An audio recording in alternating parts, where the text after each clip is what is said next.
আজকে আমরা ষষ্ঠ শ্রেণীর দ্বিতীয় পর্যায়ক্রমিক মূল্যায়ন 2026 সালের ইতিহাস বিষয়ের সম্পূর্ণ উত্তর সহ নমুনা প্রশ্নপত্র সেট 2 সম্পর্কে আলোচনা করব। তো চলো এই ভিডিওতে আমরা দেখে নিই ক্লাস 6 এর সেকেন্ড ইউনিট টেস্ট 2026 হিস্ট্রি সাবজেক্টের এই কোশ্চেন পেপার এবং তার উত্তরগুলো। এই প্রশ্নোত্তরের পিডিএফ ফাইলগুলো আমাদের অ্যাপের মধ্যে রয়েছে, অ্যাপের লিঙ্ক ডেসক্রিপশন বক্সে দেওয়া আছে। পেড কোর্সের মধ্যে থেকে তোমরা কিন্তু এর পিডিএফগুলোকে পাবে। প্রথমে তোমরা অনলাইনে পেমেন্ট করার পর তোমরা পিডিএফগুলোকে ডাউনলোড করে নিতে পারবে, তাহলে তোমরা সেখান থেকে কিন্তু পিডিএফগুলোকে নিতে পারো। তো চলো আমরা প্রশ্নোত্তরগুলো এখান থেকে দেখে নিই। 1 নম্বর থেকে বলা হচ্ছে সঠিক উত্তরটি বেছে নিয়ে লেখো যে কোনো 10টি। 1 × 10 = 10। স্কোয়ার থেকে দেওয়া হচ্ছে মেগালিথ হলো সোনার মূর্তি, পাথরের মূর্তি না পাথরের দেবতা না পাথরের সমাধি। তো মেগালিথ এটা হচ্ছে কি পাথরের সমাধি। এরপর অটবি কথার মানে হলো কি? অটবি কথার মানে হচ্ছে এখন অপশন রয়েছে দেখো, বন, আকাশ না সাম্রাজ্য। তো অটবি কথার অর্থ হচ্ছে বন। দক্ষিণ ভারতের একমাত্র মহাজনপদটি হলো অবন্তী, অস্মক না বৎস। সঠিক উত্তর লিখবে অস্মক। বৈদিক যুগের জনপ্রিয় খেলা ছিল দাবা, পাশা না ফুটবল। সঠিক উত্তর এখানে পাশা। তারপর গৌতম বুদ্ধের প্রথম নাম ছিল সিদ্ধার্থ, গৌতম না মহাদেব। প্রথম নাম ছিল গৌতম বুদ্ধের কি? সিদ্ধার্থ। ভারতীয় মহাদেশে প্রথম সোনার মুদ্রা চালু করেন কুজুল কদফিসেস, ভীম কদফিসেস, কনিষ্ক না হবিষ্ক। সঠিক উত্তর এখানে লিখবে ভীম কদফিসেস। ইন্ডিকা গ্রন্থটি রচনা করেন কৌটিল্য, মেগাস্থিনিস, অশোক। ইন্ডিকা গ্রন্থ রচনা করেন মেগাস্থিনিস। নেক্সট মহাক্ষত্রপ ওকে, এই যে উপাধি এটা নিয়েছিলেন কে? হর্ষবর্ধন, রুদ্র দামন না সমুদ্রগুপ্ত। এটা হবে রুদ্র দামন, এই যে মহাক্ষত্রপ এই উপাধি নিয়েছিলেন। তারপর হচ্ছে জৈন ধর্মে মোট তীর্থঙ্কর ছিলেন 18 জন, 22 জন, 24 জন। সঠিক উত্তর হবে 24 জন। দ্বিতীয় বৌদ্ধ সঙ্গীতি হয় বৈশালী, পাটলিপুত্রে, কাশ্মীর না রাজগৃহে। সঠিক উত্তর হবে বৈশালীতে দ্বিতীয় বৌদ্ধ সঙ্গীতি এটা হয়। পার্শ্বনাথ ছিলেন মগধের রাজা, বৌদ্ধ সন্ন্যাসী, জৈন তীর্থঙ্কর, বজ্রীদের রাজা। তো পার্শ্বনাথ ছিলেন জৈন তীর্থঙ্কর। নেক্সট প্রশ্ন, 10 রাজার যুদ্ধে কোন রাজা জয়লাভ করে? সুদাস, পুষ্পক, ভরত না ভীম। তো হবে সুদাস। এরপর দেখো, সংহিতা কথার অর্থ হলো চাহিদা করা, সংকলন করা, বিস্তার করা না সংহার করা। তো উত্তর হবে সংকলন করা। চন্দ্রগুপ্ত মৌর্য কাকে পরাজিত করে সিংহাসনে বসেন? আলেকজান্ডার, বিম্বিসার, কালাশোক, ধননন্দ। উত্তর হবে ধননন্দ। 2 নম্বর থেকে পূর্ণ বাক্যে উত্তর লিখতে হবে যে কোনো 10টি। 1 × 10 = 10। প্রথম দেখো, আইহল প্রশস্তি কে রচনা করেন? উত্তর হবে আইহল প্রশস্তি রচনা করেন রবিকীর্তি, কবি রবিকীর্তি। ঠিক আছে। তৃতীয় বৌদ্ধ সঙ্গীতি কোথায় অনুষ্ঠিত হয়েছিল? তৃতীয় বৌদ্ধ সঙ্গীতি অনুষ্ঠিত হয়েছিল পাটলিপুত্রে। বোধি বৃক্ষ প্রকৃতপক্ষে কী গাছ? বোধি বৃক্ষ প্রকৃতপক্ষে পিপল গাছ। ইন্ডিকা গ্রন্থের রচয়িতা কে? ইন্ডিকা গ্রন্থের রচয়িতা হলেন মেগাস্থিনিস। কোন অনুষ্ঠানের মাধ্যমে বৈদিক যুগে শিক্ষা গ্রহণ পর্ব শেষ হতো? তো সমাবর্তন অনুষ্ঠানের মাধ্যমে বৈদিক যুগে শিক্ষা গ্রহণ পর্ব শেষ হতো। আলেকজান্ডার কোন দেশের শাসক ছিলেন? আলেকজান্ডার গ্রিসের ম্যাসিডনের শাসক ছিলেন। এরপর ঋগ্বেদের কোন নদীর কথা বর্তমানে আর খুঁজে পাওয়া যায় না? তো ঋগ্বেদের সরস্বতী নদীর কথা বর্তমানে আর খুঁজে পাওয়া যায় না। নাম্বার বর্গীয় প্রশ্ন, প্রাচীন ভারতের একটি গণরাজ্যের নাম লেখো। তো প্রাচীন ভারতের একটি গণরাজ্য হলো মল্ল। নেক্সট প্রশ্ন, জৈনদের প্রধান প্রচারককে কি বলা হতো? তো জৈনদের প্রধান প্রচারককে বলা হতো তীর্থঙ্কর। কোন গুপ্ত সম্রাট হুন আক্রমণ প্রতিহত করেন? তো গুপ্ত সম্রাট স্কন্দগুপ্ত হুন আক্রমণ প্রতিহত করেন। কবে থেকে হর্ষাব্দ গণনা করা হয়? তো 606 খ্রিস্টাব্দ থেকে হর্ষাব্দ গণনা করা হয়। 3 নম্বর দেখে সংক্ষিপ্ত উত্তর লিখতে হবে এগুলো যে কোনো 4টি। 2 × 4 = 8। প্রশ্নের মান এখানে 2 নম্বর করে। বেদের অপর নাম কী এবং কেন? তো বেদের অপর নাম শ্রুতি। প্রথম দিকে বেদ লিখিত রূপে ছিল না। বেদকে ঈশ্বরের বাণী বলে ধর্মপ্রাণ হিন্দুরা মনে করে এবং ঈশ্বরের কাছ থেকে বেদের বাণী শুনে সেই বাণী ঋষিরা মনে রাখত। শুনে মনে রাখা হতো বলে বেদের অপর নাম শ্রুতি। ভারতীয় উপমহাদেশের জনপ্রিয় 2টি মহাকাব্যের নাম লেখো। তো ভারতীয় উপমহাদেশের জনপ্রিয় 2টি মহাকাব্যের নাম হলো রামায়ণ ও মহাভারত। শ্বেতাম্বর ও দিগম্বর কাদের বলা হয়? শ্বেতাম্বর কি? জৈনরা 2 সম্প্রদায়ে বিভক্ত ছিল, যেমন শ্বেতাম্বর ও দিগম্বর। জৈনদের যে সম্প্রদায় সাদা বস্ত্র পরিধান করতেন তাদের শ্বেতাম্বর বলা হয়। দিগম্বর কাদের বলা হয়? জৈনদের যে সম্প্রদায় সম্পূর্ণ বন্ধন মুক্তির জন্য পরিধেয় বস্ত্র পর্যন্ত ত্যাগ করেন তাদের দিগম্বর বলা হয়। নাম্বার ঘয়ে, জৈন ও বৌদ্ধ ধর্মে ত্রিরত্ন বলতে কী বোঝো? তো সৎ বিশ্বাস, সৎ জ্ঞান ও সৎ আচরণের উপর জৈনরা জোর দিতেন। এই 3টিকে একসঙ্গে জৈন ধর্মের ত্রিরত্ন বলা হতো। বৌদ্ধ ধর্মে গৌতম বুদ্ধ প্রধান ব্যক্তি। তার প্রচার করা ধর্ম হচ্ছে বৌদ্ধ ধর্ম। বৌদ্ধ ধর্ম প্রচারের দায়িত্ব বৌদ্ধ সংঘের। এই তিন মিলে হয় বুদ্ধ ধর্ম সংঘ। এই তিনটি বৌদ্ধ ধর্মের ত্রিরত্ন। তারপর অঙ্গর দাগে সমস্ত বৈদিক সাহিত্যকে ক ভাগে ভাগ করা হয়েছে ও কী কী? তো সমস্ত বৈদিক সাহিত্যকে 4টি ভাগে ভাগ করা হয়েছে, যথা সংহিতা, ব্রাহ্মণ, আরণ্যক ও উপনিষদ। নাম্বার 6 দাগে প্রশ্ন, মৌর্য সেনাবাহিনীর পরিচয় দাও। তো বিশাল সাম্রাজ্য টিকিয়ে রাখার জন্য মৌর্যদের সেনাবাহিনীর দরকার ছিল।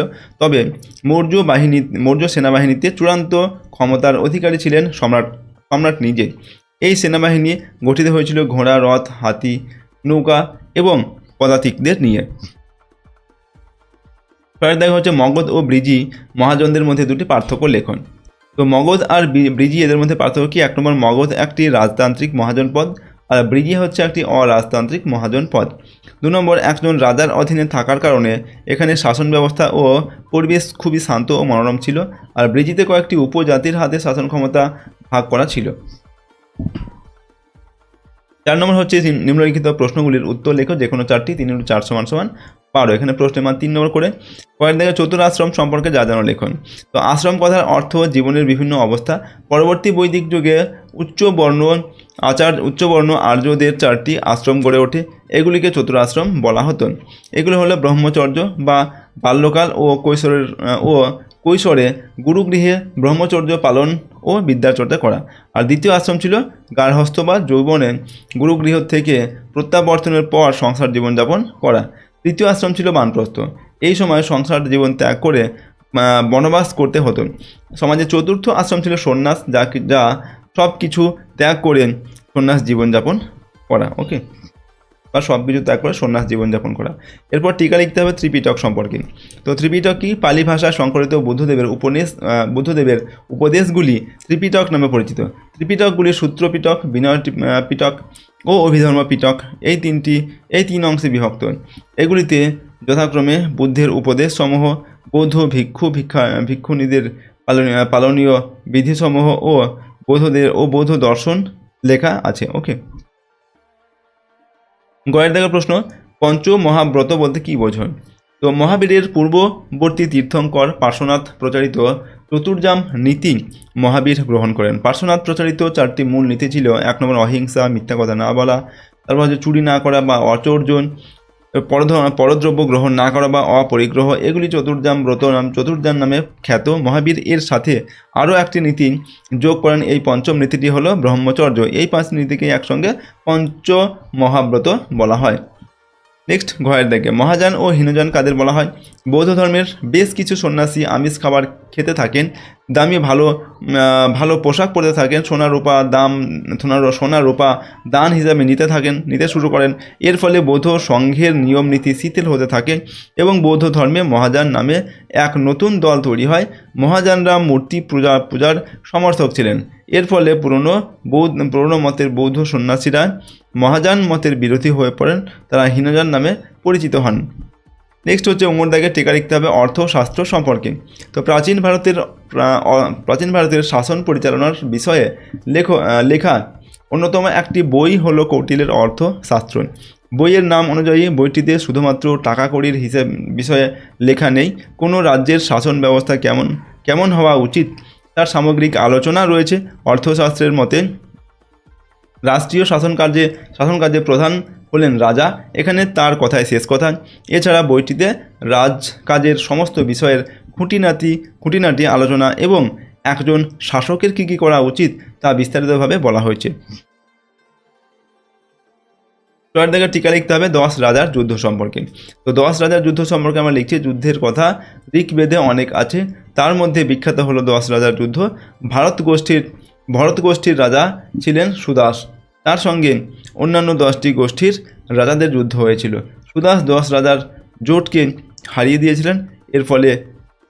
এর ফলে ভরত গোষ্ঠীর রাজনৈতিক ক্ষমতা বেড়েছিল। নদীর উপর একটি বাঁধ ভেঙে দিয়েছিলেন সুদাস, হয়তো নদীর জলের উপর অধিকার বজায় রাখার জন্যই এমনটা করা হয়েছিল।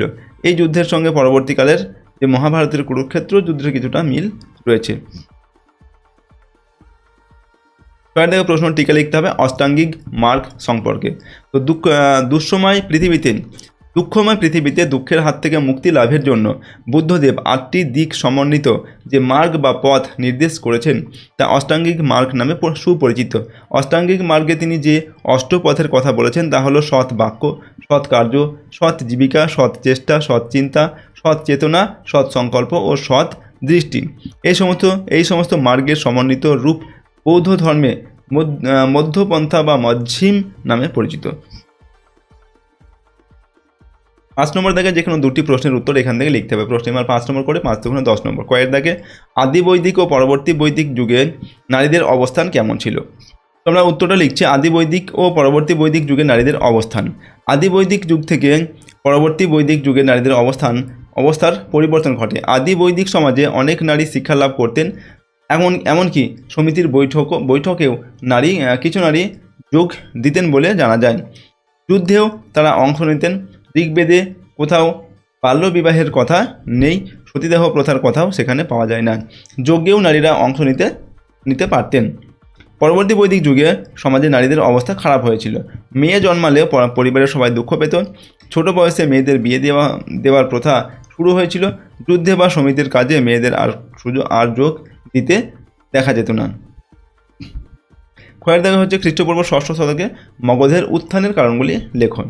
তো মগধের উত্থানের কারণগুলি হচ্ছে 1 নম্বর ভৌগোলিক অবস্থান। মগধ পাহাড় ও নদী দ্বারা পরিবেষ্টিত। ভৌগোলিক অবস্থানের কারণে বৈদেশিক আক্রমণ সহজ হতো না, ফলে সুরক্ষিত থাকতো। এরপর ভৌগোলিক দূরত্ব। ভারতের উত্তর পশ্চিম সীমান্ত থেকে এটি অনেক দূরে অবস্থিত ছিল, ফলে বিদেশি আক্রমণকারীর পক্ষে ভারতের অভ্যন্তরে প্রবেশ করে আক্রমণ করা কঠিন ছিল। 3 নম্বর হচ্ছে উর্বর কৃষি জমি। মগধ নদীমাতৃক হওয়ায় কৃষি জমি উর্বর ছিল, ফলে ফসল উৎপাদন ভালো হতো। তাই আর্থিক উন্নতি ঘটিয়ে সেনাবাহিনী সমৃদ্ধ করতে পেরেছিল। 3 নম্বর বাণিজ্যের বিকাশ। স্থল ও জলপথ দুই ক্ষেত্রেই বাণিজ্য ভালো হতো। নদীপথে দেশের অভ্যন্তরে ও বিদেশে বাণিজ্য চলত। বাণিজ্যিক সমৃদ্ধি মগধের উত্থানের অন্যতম কারণ। 5 নম্বর সুযোগ সুবিধা। মগধের রাজারা ছিল শক্তিশালী। বিম্বিসার, অজাতশত্রু, চন্দ্রগুপ্ত মৌর্য সাম্রাজ্যের উন্নতির শিখরে পৌঁছেছিল। উপরিউক্ত কারণে মগধের উত্থান ঘটেছিল। এরপর গয়ের দাগে হর্ষবর্ধনের শাসন ব্যবস্থার সংক্ষিপ্ত পরিচয় দেওয়া। তো হর্ষবর্ধনের শাসন ব্যবস্থা। গুপ্ত সাম্রাজ্যের পতনের পর আর্যাবর্তে হর্ষবর্ধনের নেতৃত্বে থানেশ্বর শক্তিশালী হয়ে ওঠে। একাধিক ঘটনার পরিপ্রেক্ষিতে হর্ষবর্ধন একই সঙ্গে থানেশ্বর ও কনৌজের রাজা হন। 606 খ্রিস্টাব্দে হর্ষবর্ধন সিংহাসনে বসেন। তিনি শিলাদিত্য উপাধি গ্রহণ করেছিলেন। শাসন ব্যবস্থার ক্ষেত্রে তিনি ছিলেন শীর্ষে। এছাড়া অমাত্য নামক রাজকর্মচারীরা শাসন ব্যবস্থায় রাজাকে সাহায্য করতেন। প্রাদেশিক শাসনের কাজে মন্ত্রিপরিষদ তাকে সাহায্য করত। দূরবর্তী প্রদেশগুলি শাসন করতেন সামন্ত রাজা বা রাজার কোনো প্রতিনিধি। হর্ষবর্ধনের শাসন ব্যবস্থায় প্রতিটি প্রদেশ বা ভুক্তি কয়েকটি বিষয় বা জেলায় বিভক্ত ছিল। শাসন ব্যবস্থার সবথেকে নিচে ছিল গ্রামীণ নামক কর্মচারী গ্রাম শাসন করতেন। হর্ষবর্ধন যেহেতু অনেক সামরিক অভিযান করেছিলেন, তাই যুদ্ধে তাকে সাহায্য করার জন্য ছিল বিশাল সেনাবাহিনী। ঘয়ের দাগে খ্রিস্টপূর্ব 6ষ্ঠ শতকের নব্য ধর্ম আন্দোলন সম্বন্ধে জানানো লেখন। নব্য ধর্ম আন্দোলন গড়ে ওঠার কারণসমূহ। 1 নম্বর হচ্ছে ধর্মীয় কারণ। প্রাচীন বৈদিক ব্রাহ্মণ্য ধর্ম প্রাঞ্জলতা হারিয়ে জটিল, ব্যয়বহুল, দুর্বোধ্য ক্রিয়াকর্ম ও আচার অনুষ্ঠান এবং পুরোহিত নির্ভর হয়ে ওঠে। পুরোহিত শ্রেণীর প্রতিপত্তি ও ক্রমবর্ধমান চাহিদা ধর্মকে জটিল করে তোলে। 2 নম্বর হচ্ছে সামাজিক কারণ। সমাজে ব্রাহ্মণদের স্থান ছিল সর্বোচ্চ। তারা সমাজের সমস্ত রকম সুযোগ সুবিধা গ্রহণ করলেও কোনো প্রকার কর প্রদান করতেন না। ক্ষত্রিয়দের হাতে অর্থ থাকলেও সামাজিক মর্যাদা ছিল না। ক্ষত্রিয়রা এই সামাজিক মর্যাদা আদায়ের জন্য নবধর্ম আন্দোলনকে স্বাগত জানায়। 3 নম্বর অর্থনৈতিক কারণ। খ্রিস্টপূর্ব 6ষ্ঠ শতকে পূর্ব ভারতে অর্থনৈতিক রূপান্তর ঘটে। এর মূলে ছিল লোহা দিয়ে তৈরি কৃষি সরঞ্জাম ও গো সম্পদ। এ সময় বৈদিক ব্রাহ্মণ্য ধর্মে পশু বলি দেওয়ার জন্য গরু ছিল অন্যতম উপাদান। এ কারণে স্বভাবতই গোসম্পদ অভাবনীয়ভাবে হ্রাস পেলে কৃষিকাজ ব্যাহত ও অর্থনীতি ক্ষতিগ্রস্ত হয়, সম্পদ এক শ্রেণীর হাতে কুক্ষিগত হয়, সাধারণ মানুষের অবস্থা অপরিবর্তিত থাকে। বৈশ্যরা তাদের মর্যাদা বৃদ্ধির জন্য ব্রাহ্মণ্য ধর্মের বিরোধিতা করে নবধর্ম জৈন ও বৌদ্ধ ধর্মমতকে সমর্থন করে নতুন ধর্মমতের উত্থানে সহায়তা করে। এরপর দেখো বৈদিক যুগের শিক্ষা ব্যবস্থা সম্পর্কে লেখন। তো প্রথমে লিখছি ভূমিকা। বৈদিক সাহিত্য থেকে সে যুগের শিক্ষা সম্পর্কে নানা তথ্য পাওয়া যায়। বৈদিক শিক্ষা ব্যবস্থায় প্রধান ছিলেন গুরু। এরপর 1 নম্বর পয়েন্ট দেখছি গুরুর ভূমিকা। তিনি একটা অংশ পড়িয়ে বুঝিয়ে দিতেন আর ছাত্ররা তা শুনে পুরো আবৃত্তি করত ও মনে রাখত। গুরু ছাত্রের থাকা খাওয়ার সমস্ত দায়িত্ব নিতেন। 2 নম্বর হচ্ছে উপনয়ন। পরবর্তী বৈদিক যুগে শিক্ষা ক্ষেত্রে উপনয়নের গুরুত্ব দেখা যায়। উপনয়নের মাধ্যমেই গুরুগৃহে ছাত্রের শিক্ষারম্ভ হতো এবং তাকে পড়াশোনা ছাড়াও অন্যান্য কাজকর্ম করতে হতো। নাম্বার 3 হচ্ছে পাঠ্য বিষয়। সাধারণত বেদ পাঠের মধ্য দিয়েই শিক্ষাদান শুরু হলেও গণিত, ব্যাকরণ ও ভাষা শিক্ষার ওপর জোর দেওয়া হতো। এছাড়া হাতে কলমেও নানা ধরনের শিক্ষা নিতে হতো। এই সময় অস্ত্র চালানো এবং চিকিৎসা বিষয়ে শিক্ষা ছিল বিশেষ গুরুত্বপূর্ণ। এমনকি ব্রাহ্মণরাও অস্ত্র শিক্ষা গ্রহণ করত। 4 নম্বর সমাবর্তন ও গুরুদক্ষিণা। সাধারণ 12 বছর ধরে বৈদিক শিক্ষা গ্রহণ চলত। অনেকে আবার সারা জীবন শিক্ষা নিয়ে ব্যস্ত থাকতেন। 12 বছর শিক্ষা গ্রহণের পর অনুষ্ঠিত হতো সমাবর্তন অনুষ্ঠান, যেখানে ছাত্রকে স্নাতক বলে অভিহিত করা হতো। গুরুগৃহ থেকে বিদায়ের সময় ছাত্ররা গুরুকে সাধ্যমতো গুরুদক্ষিণাও দিত। এরপর দেখো মৌর্য সাম্রাজ্যের পতনের কারণগুলি আলোচনা করো। তো এখান থেকে দেখো তোমাদের কিছু এক্সট্রা প্রশ্ন আমার এখানে দেওয়া আছে। তোমাদের পরীক্ষা 2টি প্রশ্নের উত্তরই কিন্তু লিখতে হবে এবং সেখানে তোমাদের 3টি অথবা 4টি প্রশ্ন দেওয়া থাকবে। ওকে, তো মৌর্য সাম্রাজ্যের পতনের কারণ সেগুলো দেখো। মৌর্য সাম্রাজ্যের পতনের কারণগুলি হচ্ছে, মৌর্য সাম্রাজ্যের পতনের বিভিন্ন কারণ ছিল। বিভিন্ন কারণগুলি হলো, 1 নম্বর হচ্ছে ব্রাহ্মণদের বিরোধিতা। অশোকের বৌদ্ধ ধর্মের পৃষ্ঠপোষকতা ও ব্রাহ্মণ্য ধর্ম বিরোধী মনোভাবকে অনেকে মৌর্য সাম্রাজ্যের পতনের জন্য দায়ী করেন। 2 নম্বর হচ্ছে অশোকের অহিংস নীতি। মৌর্য সম্রাট অশোক অনুসৃত ধর্মবিজয় নীতি এবং অহিংস রাষ্ট্রনীতিকে এই সাম্রাজ্যের পতনের অন্যতম কারণ বলে অনেকে অভিমত প্রকাশ করেছেন। নাম্বার 3 হচ্ছে আঞ্চলিক বিদ্রোহ। আঞ্চলিক বিদ্রোহ মৌর্য সাম্রাজ্যের পতনের অন্যতম কারণ। 4 নম্বর অর্থনৈতিক দুর্বলতা। অশোক স্তূপ, বিহার ও বৌদ্ধ মঠগুলি চালানোর জন্য প্রচুর অর্থ দান করতেন, ফলে অচিরেই মৌর্য অর্থনীতিতে দারুণ চাপ পড়ে। 5 নম্বর প্রশাসনিক দুর্বলতা। আমলাতন্ত্র ছিল কেন্দ্রমুখী। রাজা পরিবর্তনের সঙ্গে সঙ্গে আমলাদের আনুগত্যের পরিবর্তন ঘটত। এতে রাষ্ট্রের সংহতি ক্ষুণ্ণ হয়, যা মৌর্য সাম্রাজ্যকে অবক্ষয়ের দিকে নিয়ে যায়।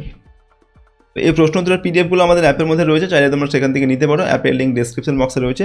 পেইড কোর্সের মধ্যে থেকে তোমরা পাবে এই পিডিএফগুলোকে। তোমাদের প্রথমে অনলাইনে পেমেন্ট করতে হবে, তার জন্য অ্যাপটিকে তোমরা ডাউনলোড করে নেবে গুগল প্লে স্টোর থেকে, ঠিক আছে। সেখানে ডাউনলোড করার পর ইনস্টল করবে এবং তারপর নাম, mobile number, email ID, state, এখানে ওয়েস্ট বেঙ্গল লিখবে, সিটি নিজের এলাকার নাম লিখবে এবং পাসওয়ার্ড দেবে নিজের মতো তৈরি করে লিখবে যেটা তুমি মনে রাখতে পারবে। তারপর রেজিস্টার করবে। পরের বার লগ ইন করার জন্য সেম ফোন নাম্বার এবং সেম পাসওয়ার্ড দিয়ে লগ ইন করে দেবে। তারপর অ্যাপের মধ্যে কিছু ফ্রি কোর্স রয়েছে, কিছু পেইড কোর্স রয়েছে, ঠিক আছে, সেগুলো তোমরা ব্যবহার করতে পারো এবং পেইড কোর্সের মধ্যে থেকে তোমরা কিন্তু এই পিডিএফগুলোকে ডাউনলোড করে নিতে পারো।